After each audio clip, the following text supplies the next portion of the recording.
जैसा कि हमने पिछले एपिसोड में देखा था कि पैरी, जूलियन और लियोन उन सब लोगों को लेकर अपने साथ अपने ठिकाने पे आ जाते हैं जहाँ पर वो रात को रुके थे। और वहाँ पर बाकी सब लोग नीचे रुके होते हैं लियोन के साथ, पर जो उनकी लीडर होती है और जो ओलिवर होता है वो पैरी से बात करने के लिए ऊपर जाते हैं अंदर। और ऑफ कोर्स जैसे कि उनके मन में, उनकी लीडर के मन में सवाल हो सकता था कि हमें यहाँ पर क्यों लेके आए हो और हमसे क्या करवाना चाहते हो। और वहाँ मास्टर जूलियन कहते हैं कि तुम यहाँ पैरी की वजह से हो, तो पैरी तुम इससे क्या चाहती हो? क्या तुम इन सबको मार देना चाहती हो या फिर छोड़ देना चाहती हो? तो वहाँ पर पैरी कहती है कि हम यहाँ पर तुम्हें इसलिए लेके आए हैं कि तुम हमारे मास्टर की गुलामी कर सको। वो डायरेक्ट ये कहती है तुम्हें हमारे मास्टर की गुलामी करनी होगी। क्या गुलामी? वहाँ पर ओलिवर गुस्सा हो जाता है। वो कहता है कि तुमने सोचा भी कैसे कि हम ऐसा कुछ करेंगे? भले ही हम निठल्ले लोग हैं पर हम फिर भी गुलामी नहीं करेंगे। तो मजबूरन हमारी हीरोइन को अपनी ज़्यादा सी पावर्स का यूज़ करना पड़ता है उन लोगों को डराने के लिए। और वो वहाँ कहती है कि अगर तुम लोग हमारा साथ नहीं दोगे आगे तो तुम्हें आज मरना होगा यहीं पर। वो ना हमारी हीरोइन की पावर से इतना ज़्यादा डर जाते हैं ना कि वो बस यही बोलते हैं कि तुम हो क्या चीज़। और हाँ, हमारी हीरोइन का रिप्लाई होता है कि मैं तो बस एक डॉल हूँ, अपने मास्टर की डॉल बटलर। पर ना वहाँ पर हमारी हीरोइन को फील होता है कि कुछ टूट गया मेरे अंदर। क्या ये शरीर इतनी ज़्यादा पावर को नहीं झेल सकता था? और दूसरी तरफ ना हमारी हीरोइन का प्लान ना एकदम सक्सेसफुल होते हुए दिख जाता है। वहाँ पर वो लोग हाँ कर देते हैं उसकी बात मानने को, मतलब गुलामी करने के लिए।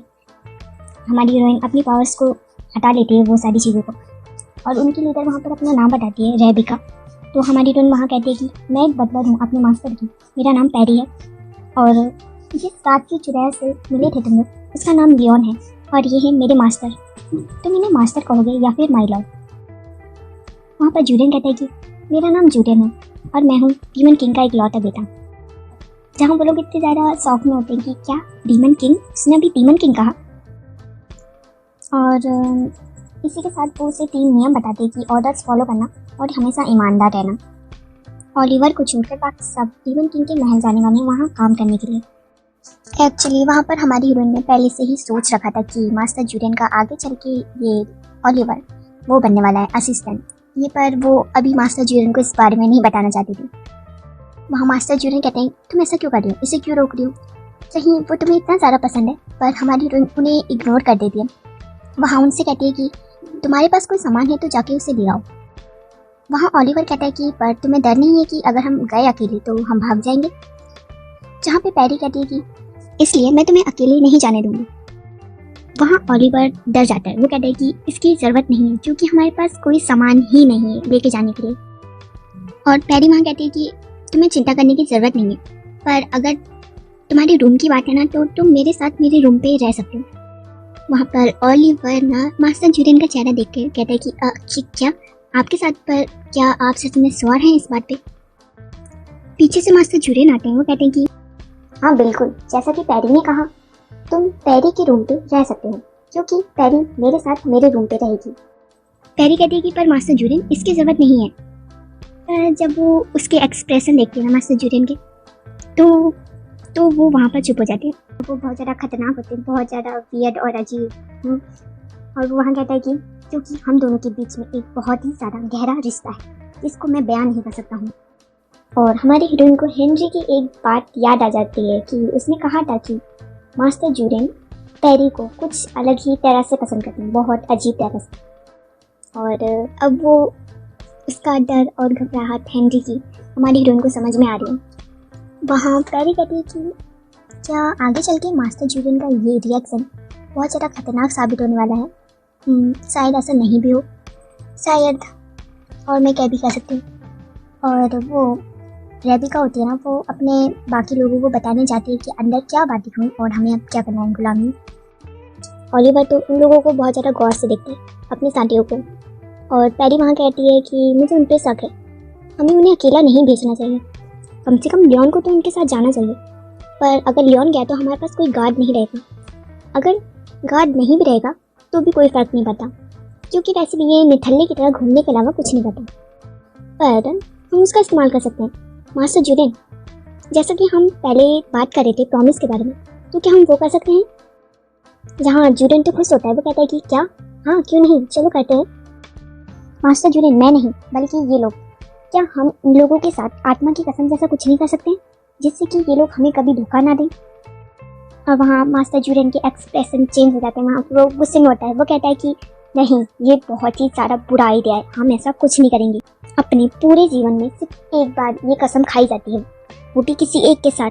तुम मेरे अलावा ये किसी और के साथ नहीं करोगी। वहाँ लियोन बहुत ज़्यादा कंफ्यूज होता है और वो इधर उधर देखता है, समझने की कोशिश करता है कि अभी अभी यहाँ क्या हुआ। ये आत्मा की कसम के बारे में बात कर रहे हैं, पर क्या मास्टर जूलियन और मैडम बटलर शादी करने वाले थे?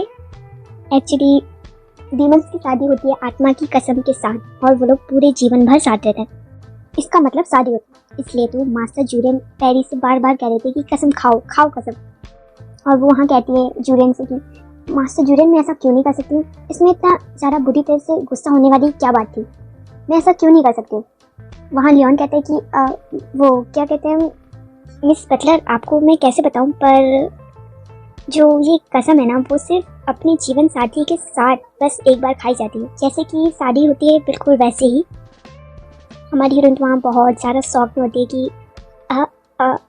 क्या? और वो मास्टर जूलियन को घूर के देखती है, जहाँ वो कहते हैं कि क्या तुम्हें सच में इस बारे में पता नहीं था? पर मैं स्पीचलेस हूँ, मेरी तरफ ऐसे मत देखो। और वहाँ पैरी सोचती है कि क्या सच में ये मेरे साथ यानी कि शादी करना चाहता था, कि सिर्फ मुझे जाने से रोकने के लिए? मास्टर जूलियन, आप सच में पागल हो। क्या तुम्हें ऐसा लगता है मुझे देखकर कि मैं हूँ? तो तुम शायद गलत नहीं हो। ठीक है, फिर हम इस बारे में बाद में बात करेंगे, अभी बहुत लोग हमें देख रहे हैं। क्या? नहीं, मैंने कुछ नहीं देखा। और फिर ना चाहते हुए हमारी हीरोइन को उसका इस्तेमाल करना पड़ता है जो हैंडी ने उसे चीज़ दी थी। वो वैसे एमरजेंसी सिचुएशन के लिए टेलीपोर्ट करने के लिए था, पर फिर भी एक बार इसका इस्तेमाल करके देख लेते हैं। और वो वहाँ पर उसका इस्तेमाल करती है उन लोगों पर कुछ इस तरह से, और वो लोग पलक झपकते ही वहाँ से गायब हो जाना है। जहाँ लियोन कहते हैं कि क्या मैडम बटलर, आपको इस पर इतना सारा यकीन था उन लोगों पर कि आपने उन्हें डायरेक्ट डीमन किंग के महल भेज दिया?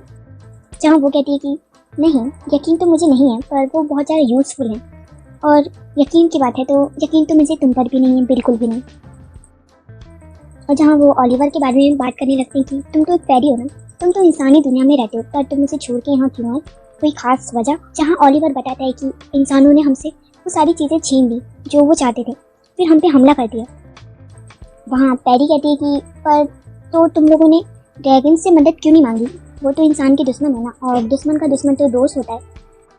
जहाँ पर पैरी की बात सुन के मास्टर जूलियन कहते हैं कि क्या ड्रैगन? तुम किस बारे में बात कर रहे हो? वो तो कब से नहीं दिखाई दिए, कम से कम 5000 सालों से। पैरी कहती क्या 5000 सालों से? अच्छा हुआ मुझे कैल्डर मिल गया था, जूलियन और ड्रैगन के अलावा मुझे और कोई नहीं मार सकता। अच्छा हुआ कैल्डर मुझे मिल गया, वरना मैं ड्रैगन को ढूंढने के लिए यहाँ से वहाँ भटकती रहती। तो लाइक और कमेंट क्या करो भाई, 50-100 लाइक और कमेंट तो होने चाहिए। अगर ऐसा नहीं हुआ ना तो अगली वीडियो बहुत ज़्यादा लेट आएगी, फिर मुझसे मत कहना।